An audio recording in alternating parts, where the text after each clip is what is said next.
questions do you guys have, and what things do you think about? And I don't mind if it's like, my friend Jerry, who's on the bike team, kind of thing, that we can talk about at a theoretical level, or, anything like that is up for grabs. Or if you're just really interested in the overall tertiary structure of alcohol dehydrogenase, I can help pull that up too. So. Is alcohol dehydrating? Yeah, it is. That is one of the impacts. And I don't know about you guys, but that's like one of the first ones I have trouble with.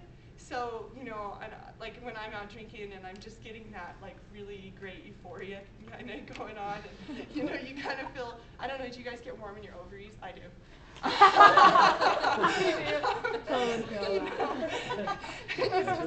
You're just like, oh, that is so good. I just want it to last forever. And then I gotta pee, So yes, it is. It is dehydrating. And while we talk about a lot of substances that can potentially be dehydrating, alcohol is the worst. If you happen to be like me and like your daily, soy latte, no worries. Caffeine is not near as dehydrating as alcohol. So now, can that be taken to too much of an extreme? Yeah, because Ava used to frickin' text me every time she was drunk, and she'd say, "Don't worry, Coach, I'm really drunk, but I've drinking 5 Nalgene bottles." Yeah, and of water. Like so Ava, like she'd like I don't know, pound a sex on the beach and then follow it up with a full Nalgene bottle. And I actually struggle a little bit with that too, because you guys know the young lady from Boulder was actually a classmate of one of my students who took ecstasy. She just wanted to try it. What killed her? Water. Yeah. She drank so much water that it killed her. And we've talked about hyponatremia. I mean, that's talk about the extreme, I think that the water thing can be overdone. So what I would say is when you go out drinking, take your Nalgene and try to make it through at least 1 Nalgene while you're, but 4 or 5 is overdoing it. And I think you're actually going to have deleterious effects from the water at that point. So, yes, sorry, that was a long answer to your question. Anybody else? Stuff that comes to mind. Go ahead. So you have a few drinks. How long will that affect you in the future? Yeah, and so that is a good question. I mean, so you're out for a couple beers.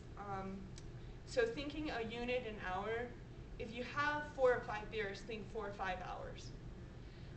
On the other hand, if you have your wizard staff over the course of 2 to 3 hours, I mean, you're talking about, what was that? I mean, 12 to 13 beers?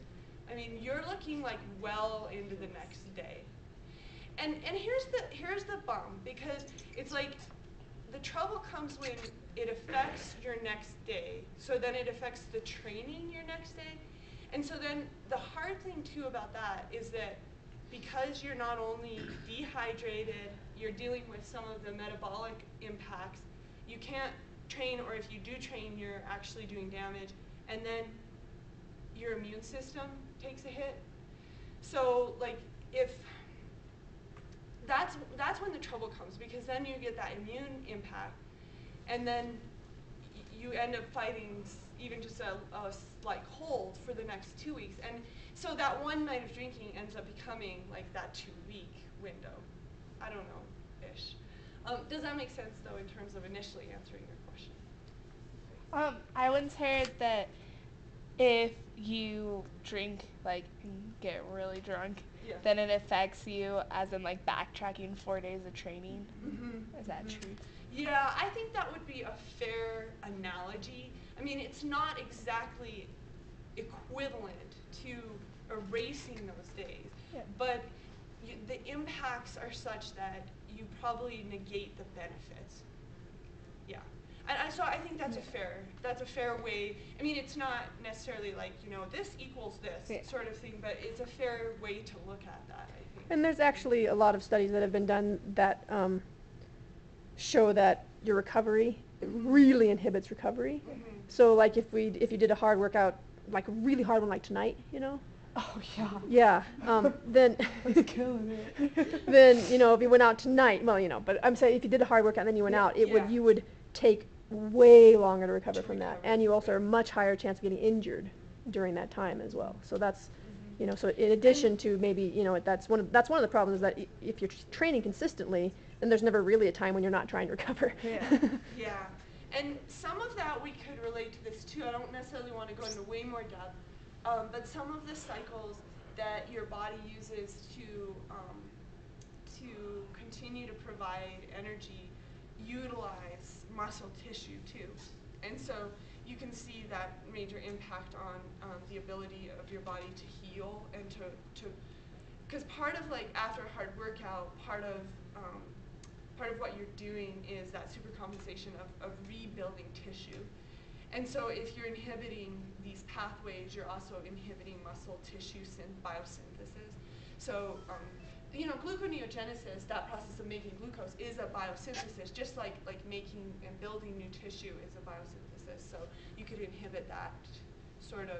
You could take away the supercompensation benefit that you would have gotten from those prior 4 workouts. Yeah. Yeah, it's a good question. Okay, this isn't really, I guess it could be, I'm not sure.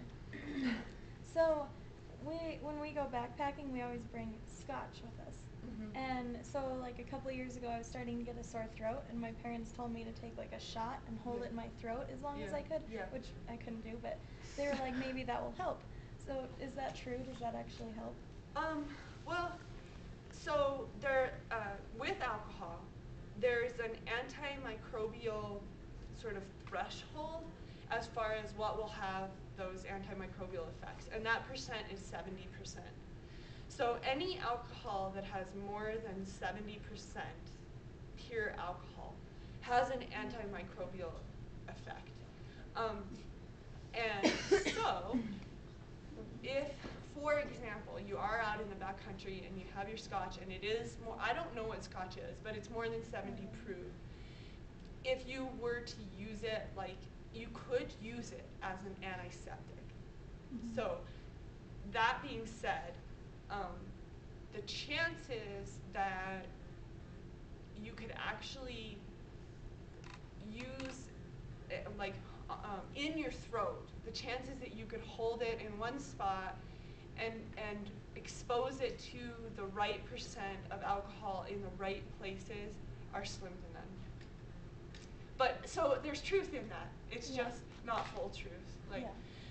And so that's actually one of the things that you have to watch with any hand sanitizer is that a lot of those are ethanol, and so unless they're 70% alcohol, you're just mobilizing the bacteria. All you're doing is rubbing them around and letting them move more. So you have to consider the percent alcohol.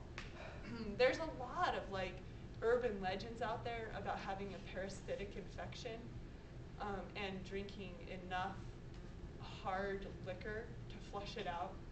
And quite honestly, the chances of you being able to do that while still maintaining full functional health, yeah, exactly.